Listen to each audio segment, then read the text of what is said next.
मित्रांनो, मी शिवाजी पवार. नैसर्गिक शेतीमध्ये आपलं सगळ्यांचं स्वागत आहे. कळंब धाराशिवमधून ऊसाची जात आहे शाईन 032. आपण नवीन लागवड केलेली आहे 8 फुटाच्या पट्ट्यामध्ये. कांतीलाल नलगे यांनी सांगितल्याप्रमाणे आपण त्रिसूत्रीचं मिश्रण आपण भिजू घालत आहोत. हे मिश्रण आहे त्रिसूत्रीचं. आपण 3 दिवसापूर्वी भिजू घातलं होतं. याच्यामध्ये 5 किलो गूळ, 5 किलो बेसन पीठ आणि 10 किलो देशी गाईचं शेण. फर्मेंटेशन झालेलं व्यवस्थित. हे वरपर्यंत आलं होतं, वरून आता खाली बसलं आहे आणि तुम्ही बघत असाल की पांढऱ्या प्रकारची बुरशीवरी आलेली आहे. आता आपण ह्याला मिसळून घेणार आहोत.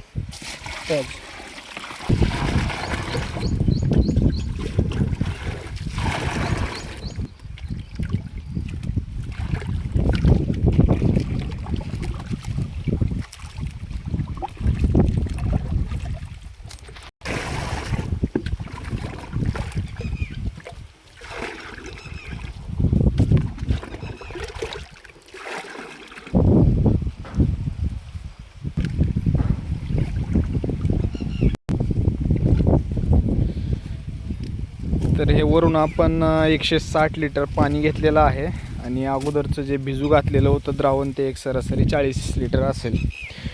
तर आपल्याकडं जे अवेलेबल होते जनावराच्या दावणी त्याच्यामध्ये आपण त्याचा पुरेपूर वापर करतो आहे. इकडं 100 लिटर आणि तिकडे 100 लिटर असं 200 लिटर द्रावण तयार झालेलं आहे.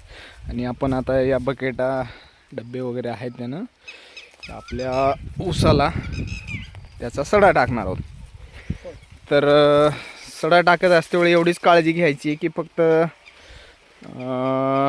चौकड पडला पाहिजे, जेणेकरून जे त्रिसूत्रीद्वारे आपल्याला जीवाणू मातीत सोडायचे आहेत ते की सर्व आपल्या जमिनीमध्ये त्याचा प्रसार होईल.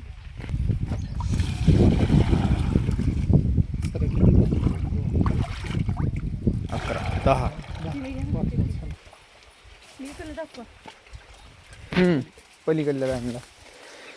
तर एकदा इकडं हे करा.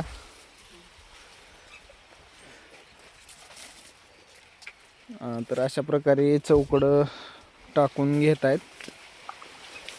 आणि हे टाकण्यापूर्वी एक महत्त्वाची काळजी घ्यायची की फक्त रान जशी जमीन आहे ती पुरेपूर अशी भिजलेली आहे. तर आज आहे 2 जून. तर पावसानं ऑलरेडी आपल्याला सगळी जमीन भिजवून दिलेली आहे, त्याचा एक फायदा आहे. आणि सर्व शेतात आपण आज टाकून घेणार आहोत. सकाळी 10 वाजलेले आहेत सरासरी. तर ठीक आहे, धन्यवाद.